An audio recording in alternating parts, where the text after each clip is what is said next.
Welcome from the Central Ohio Area Agency on Aging. The name of this topic is the Caregiver Toolbox, Accessing Aging Resources. And I'm Patty Callahan. I'm a social worker with the Central Ohio Area Agency on Aging. And I'm Paula Tolliver, and I also am a social worker with the Central Ohio Area Agency on Aging. Both of us work in the Caregiver program, and we are happy to present this topic to you today. So we're just going to start with a little bit about family caregiving in the United States.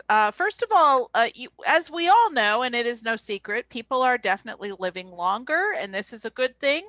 People are living longer because we as a world have done a better job at getting a handle on childhood diseases. We immunize our children now. We have a much better rate of treating infections. And so people are definitely not dying of some of the illnesses and conditions that they died of earlier. They're dying later. So people are living longer.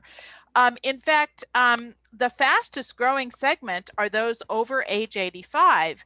And so people are living long enough, ironically enough, to need some assistance, because people over the age of 85 are the most likely to need some assistance to be able to stay, particularly if they want to stay in their own homes. Now, the fact of the matter is that 1 in 4 families are actually providing direct care to an individual to help them stay living where they are.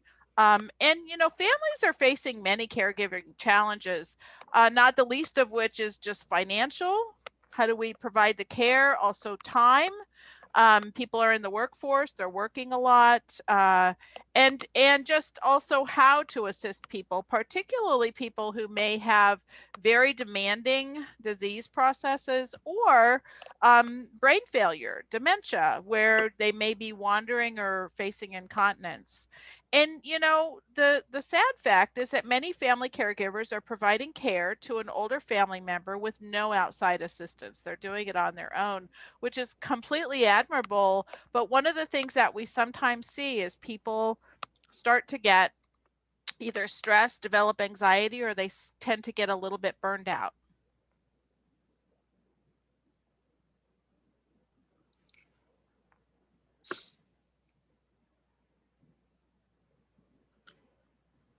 So whether it's due to illness or injury or age, any of us can at some point have some limitations in our abilities to perform necessary daily tasks. And it's not really an if, it's a when for all of us. And so we really do need to take some time to think about and plan for how our needs are going to be met when that time comes. And so there are some steps that we can take to do that.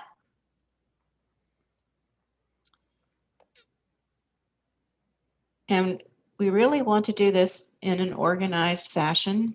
And so this is really a discussion about starting with our own current health situation and our goals, our values, our financial resources, and our preferences, thinking about each one of those things. And as we need some extra help, what is important to us and what resources are there and available to help us, whether it's financial resources or whether it's family and neighbors, friends that may be involved in helping us out. In terms of our health, yes, we can pretty much only ever start with where our health is right now. But if we do have a chronic condition, we can have a conversation with our doctor so that we have some idea of what a reasonable projection of our condition will be and what that might mean for us down the road. In terms of our goals and our values, do we want to downsize? Do we want to stay where we are? Are we maybe thinking that home is a little too isolated and we'd like to have more company around us? And so maybe a retirement community is something we'd like to consider. And absolutely, then we need to consider our financial resources and what we have to work with to make those goals happen. And in terms of preferences, just what is important to you, what in terms of having family help, or um, do you want to move and be closer to family? Those kinds of things are what we need to take stock of, and we don't necessarily just do this once. We really need to think about these things, and life isn't static, so we really need to revisit this discussion as things do change.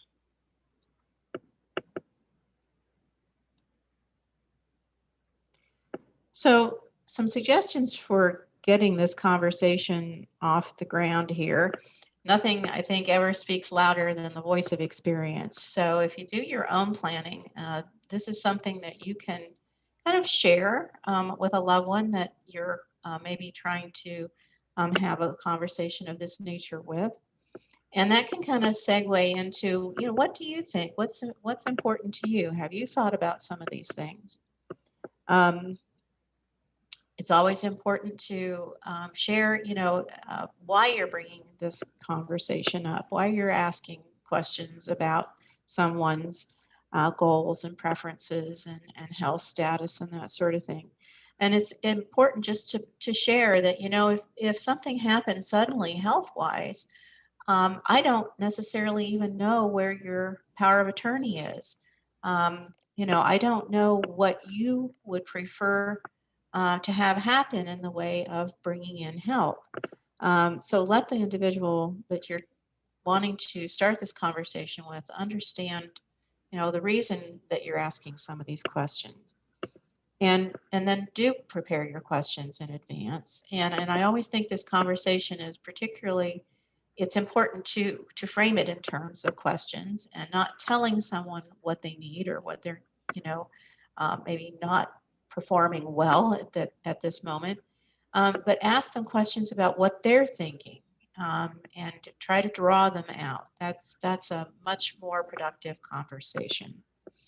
And then you can consider holding a family meeting, so that everyone really can hear the same thing at the same time. And there are some ways to have a more productive family meeting. First of all, I think it's very important to include long distance family in this meeting. They want to be included as a rule, and they can be of help. Perhaps maybe not with a hands-on care, but maybe doing some research, making some phone calls, to find out more information about various options around someone's care, what is available. Include younger family. These days, younger family actually is sometimes doing some of the hands-on care. We're seeing more grandchildren involved in day-to-day care for older adults. And they have a lot of skill around technology and are maybe even more comfortable with it than some older family members. And so they may have some great input and suggestions for accomplishing some things in a more efficient way. And set some ground rules, I think, for this kind of a meeting. We really want to focus on what someone's needs are, whether it's, parents, grandparents. And so I think the first thing to do is set the tone that today we're here to talk with mom, dad about what is important to them in terms of receiving care as things change for them. And we're looking at developing a plan and moving forward. And we want to hear what everybody has to contribute, their ideas and suggestions. And but then try to eliminate any discussion of old grievances and problematic family dynamics. We're here to just focus on developing a plan and moving forward. You can appoint someone in the family to kind of facilitate that meeting. Some family members might be a natural born mediator. And if then that there are some conclusions drawn in terms of who's going to commit to provide what care, it's really helpful to get that all in writing. And again, this is an opportunity for everyone to share what they can contribute and encourage people to be realistic about what they can contribute as well. And again, this is about everybody being able to come to an agreement and move forward.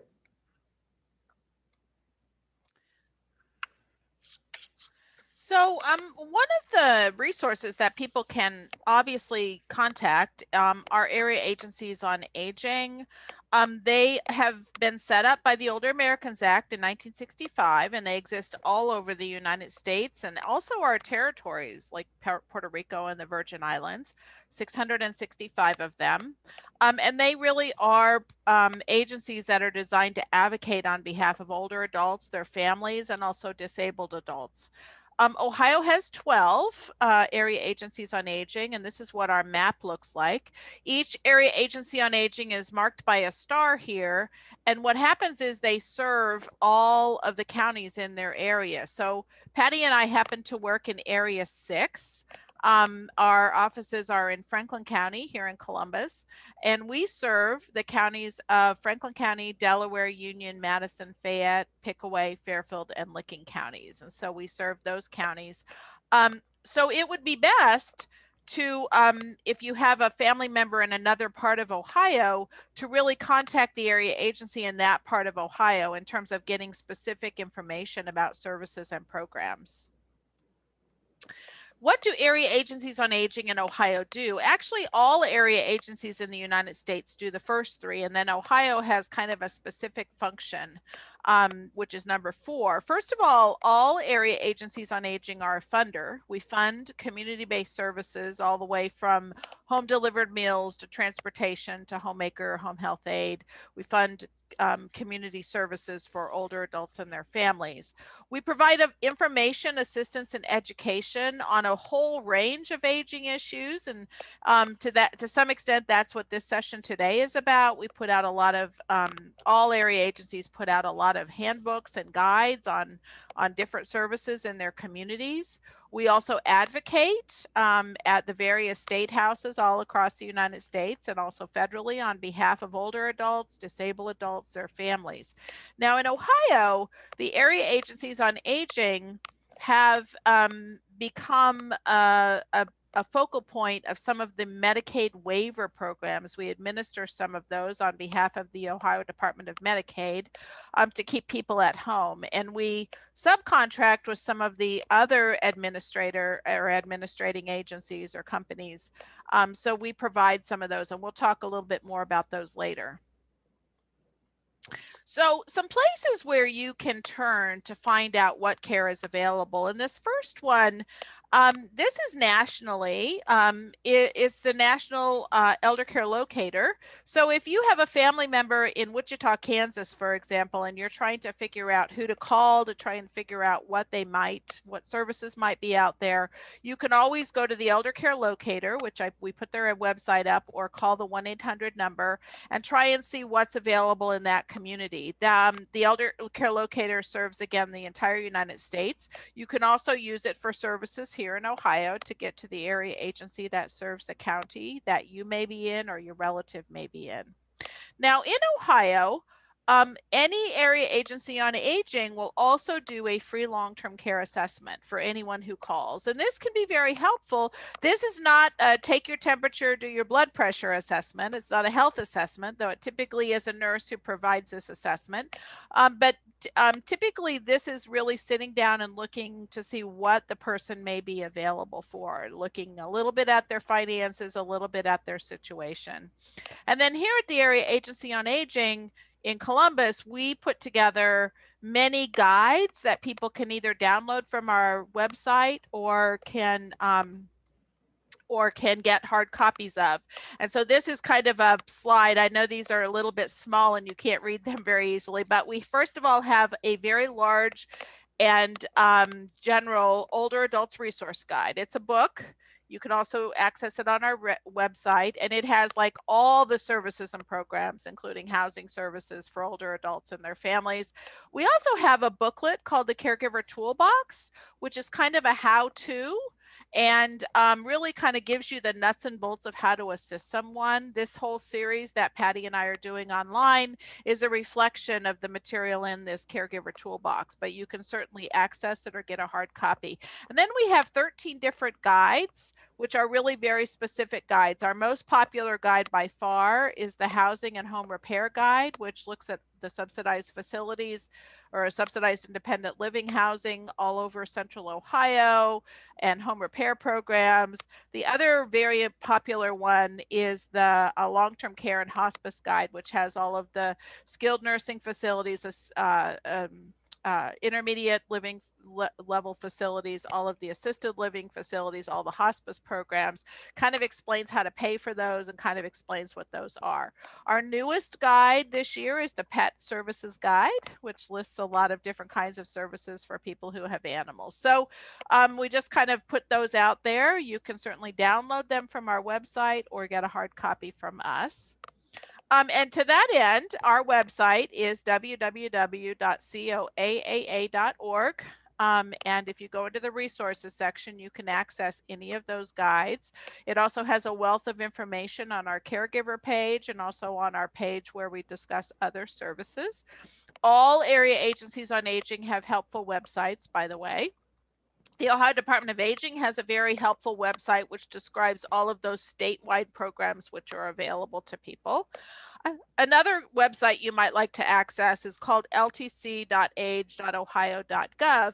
And this is really a website that looks at really all the different kind of living situations, particularly those situations where someone needs assistance.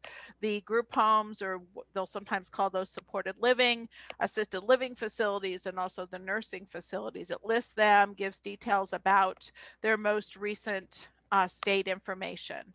Two other websites I think that are very good to be able to access. One is proseniors.org, which is an organization out of Cincinnati that provides advocacy services for older adults. But on their website, they have a lot of legal information about Medicare, Medicaid, Social Security, disability. And they also, it's also the place to access some of the legal statutory forms like the durable powers of attorney for health that you can download, and also financial power of attorney. Disability Rights Ohio is another wonderful website that really has a lot of fact sheets and forms about concerns for people with disabilities who are not necessarily older, but really kind of throughout the lifespan, particularly people with developmental disabilities and mental illness. So we've talked about having a conversation with our loved ones about what kind of help they would like to have at some point. And in order to have that conversation, we need to know what help is available. And that's where the Central Ohio Area Agency on Aging can help you. There are a variety of services available in the community.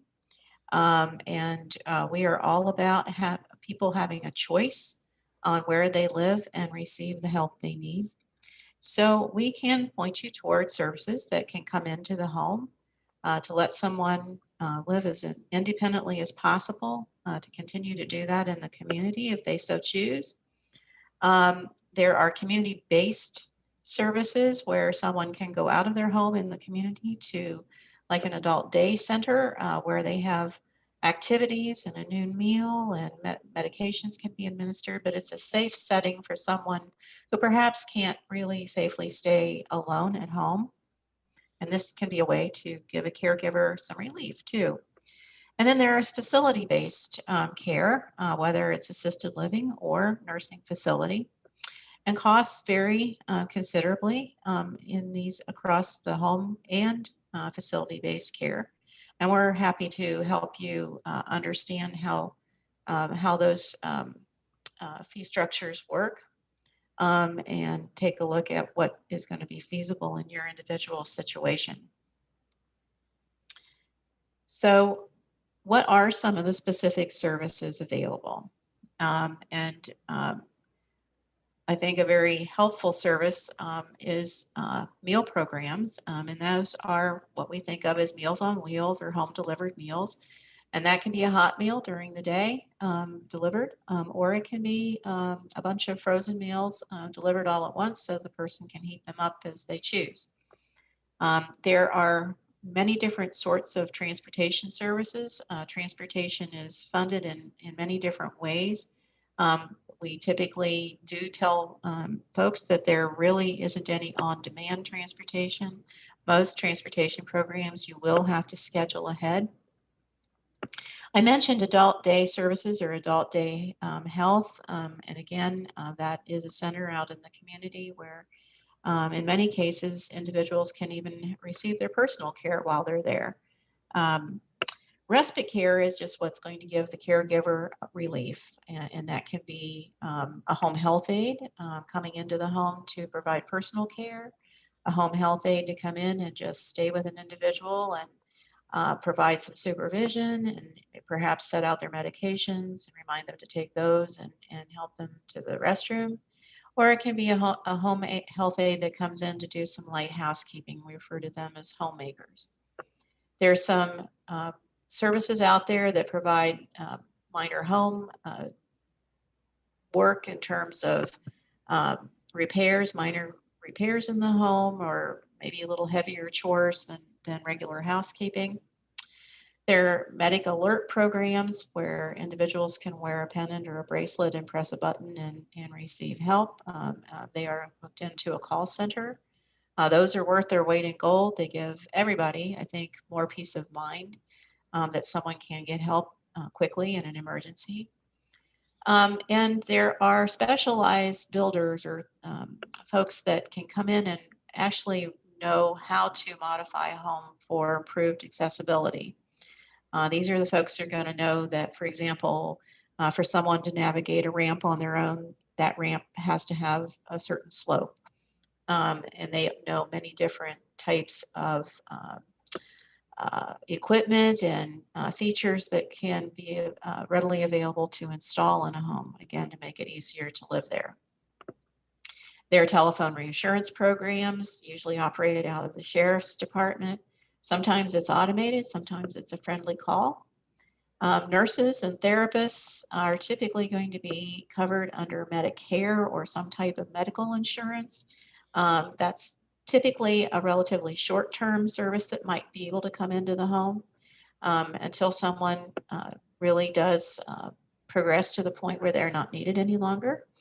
And then there's case management or care coordination, and that's either a nurse or a social worker who comes in and does an assessment, develops a care plan, makes arrangements for whatever mix of services are needed, and then continues to monitor that care plan.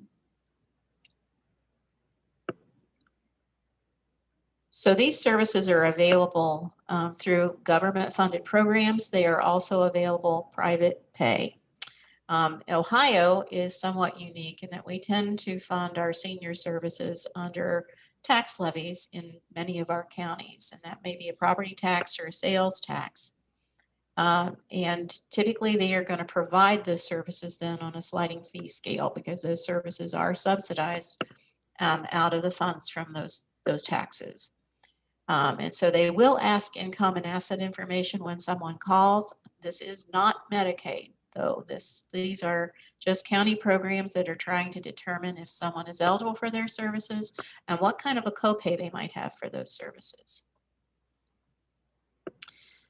So COAAA serves Delaware, Fairfield, Fayette, Franklin, Licking, Madison, Pickaway, and Union counties.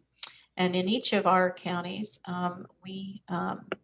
most of our counties do have services that are provided under these levy programs. Delaware, that is through SourcePoint. It's through the Meals on Wheels program in Fairfield County. Fayette is the only county that we serve that does not have a levy. Franklin County Senior Options is the county senior services program. Licking County Aging Program, and then the Madison County Senior Center, the Pickaway County Senior Center, and then Union County Senior Services. Those are all the levy programs in our service area. So we wanted to address just a few questions that we sometimes get about looking for services in our areas. And the first one, Patty already addressed a little bit. What is a case or a care manager? This and you know, depending on the program, they may have different names: case manager, care manager. This is a professional, typically a social worker or a nurse, who provides coordination of services. It could be that you are receiving services through 3 or 4 different agencies. So if you happen to have a case manager, this person kind of helps you coordinate those services and arranges those services, and can help to increase the hours or change things a little bit. Families involved in long distance caregiving find it especially helpful to have somebody in the local community who's kind of arranging and helping to monitor services for them. And so many of the government funded home care programs, including some of the levy programs, but also some of the statewide programs funded by Medicaid, for example, do have case manager or care managers involved in kind of providing that point of reference for families. And so one of the things that we will always be asking someone who's receiving services is, do you have a case manager or care manager involved? Do you know that person's name? You know, kind of that kind of thing. And so we will almost always ask that question, and that person can be very helpful. Another big question we have, and we will be doing a session kind of particularly on some of the specifics of the services, but what is the role of Medicare and Medicaid? You know, one of the problems with Medicare and Medicaid is their names are so similar that people mix them up all the time. Even people who work in them sometimes mix them up, who work in healthcare. But they are both healthcare programs. They are both funded by the federal government. Medicaid is also funded by the state governments. And so just the big difference between them is Medicare is connected to Social Security and is funding health care for those 65 plus, or if they're under 65, they're typically on Social Security disability. Now, the thing you need to know about Medicare, it's a very good program, but it does not generally fund any kind of long-term care and services. It's very much targeted at what we would call acute or short-term hospitalization, rehab after a hospitalization, after an injury or an illness. And so it is, sometimes people think that because they have Medicare, they're covered for every kind of service they would need. And that is absolutely not the case, because Medicare is very targeted towards what we would call short-term services. Now, Medicaid is, again, a federal state program. It is different from state to state. So if you are on Medicaid, like say here in Ohio, you have a Medicaid card and you move to Florida, it's not going to work. You have to reapply to the program in that state. Whereas Medicare is pretty much a federal program all the way across the United States. Medicaid is not. And so Medicaid typically funds healthcare services for those who have limited incomes and assets. And again, it's very state specific. Now, one of the things Medicaid does for people who have limited income and assets is it tends to fund long-term care, both in facilities, nursing facilities, and in the community. And so sometimes people who have very limited income and assets, particularly assets, might be able to apply and receive Medicaid to get assistance, for example, living in a nursing facility or living at home. And Medicare does not typically fund those. Can someone be on both Medicare and Medicaid? Yes, they absolutely can.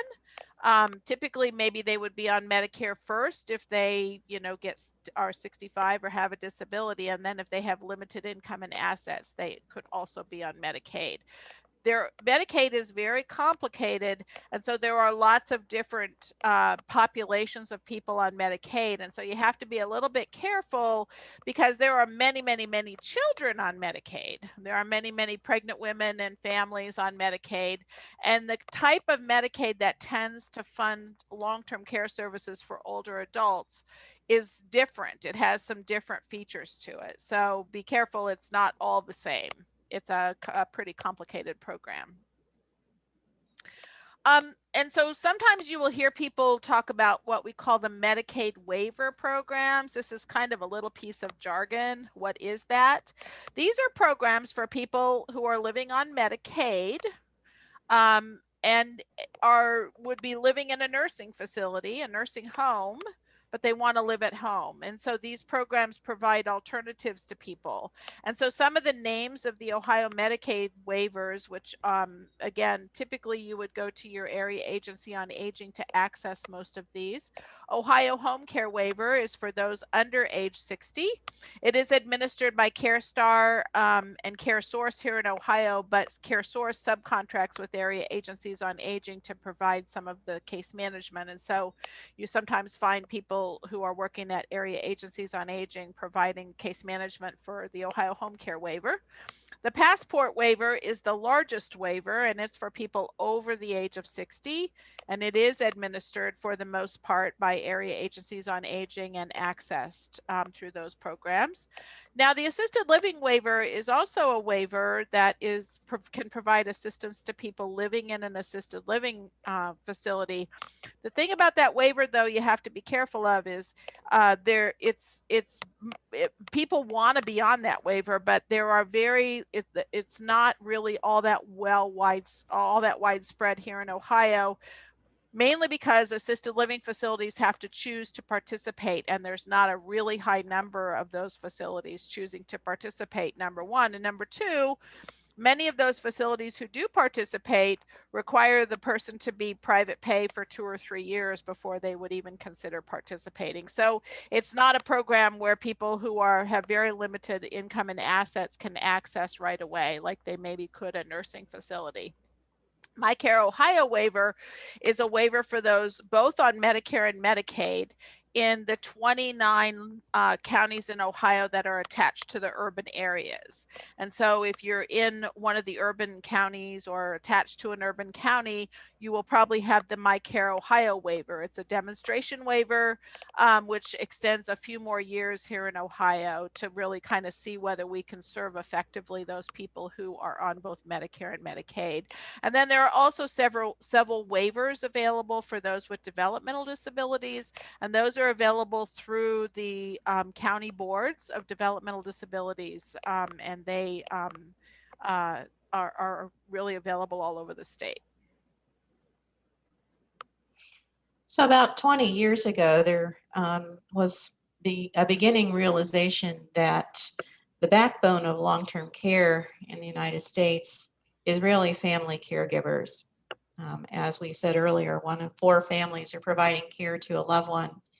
And that's actually to the tune of $470 billion worth of unpaid home care a year in the United States. And with that recognition, it's very clear that the lives of family caregivers who take on the responsibility for the care of a loved one are impacted in many different ways, and that they really need some support in taking on this responsibility and sometimes a very challenging job. So nationally, there is some funding. It's the National Family Caregiver Support Program that all of the area agencies on aging in the United States received. And this funding provides for workshops such as this and some of the materials that we're able to develop. But it also provides for some more concrete assistance to family caregivers in terms of some short-term services to help with care in the home. That can be respite care, and that may be a home health aide coming into the home. It may be covering the expense for someone to go to adult daycare out in the community, or it may be a brief stay in a care facility. Again, to just give that caregiver a break, whether they just need to catch up on their sleep or whether they need to have their own medical procedure, whether they want to take a little vacation. It is short-term assistance. This isn't the ongoing solution for families, but it can step in and give them a bit of relief. Counseling is available through the program for caregivers, as well as a flexible category of services that we refer to as supplemental services. And that is just to address, again, some of those needs. Caregiving doesn't happen in a vacuum. Things happen. And maybe it's some assistance with a utility bill. Maybe it's a piece of medical equipment. Maybe the expense of incontinence supplies is a burden. So we'll take a look at those things and see how best we can help. And each of our county partner agencies that COAAA works with can be an access point for these services.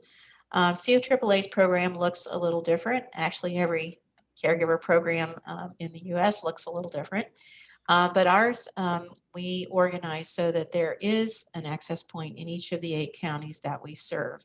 And you'll see that those are pretty much the same organizations that we listed earlier as having the county levy services as well. And that helps them figure out too, what the best solution is for a family in receiving ongoing help, or even in addressing some of those more specific concrete needs.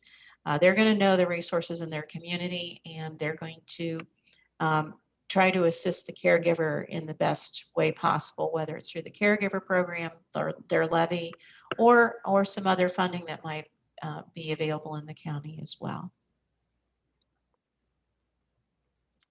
Thank you so much. Feel free to send us some questions if you have them, but also we wanted to remind you that you can always visit our website. We have a caregiver page. We also have a resources page. You can always call us and ask to talk to a caregiver advocate. And the other thing that I just wanted to remind you of is that when you accessed this video, there was also a line where you can download handouts. And so the handouts follow exactly what we're saying. They just add a little bit more information to each area. And so if you'd like to access or print off those handouts, that would be absolutely okay. Patty? I'll add my thank you as well. And I just want to let you know too that if you need to discuss your caregiving situation with someone, a member of our staff who can schedule some time to meet with you either by phone or video conference, we're happy to do that. We know sometimes situations are complex and you need more of a one-on-one guidance to figure out next steps. We're happy to schedule that for you. You can also submit requests for some information through our website as well, and that comes to the caregiver advocates, and we will follow up with you and whether you want to communicate via email or phone. Thank you very much.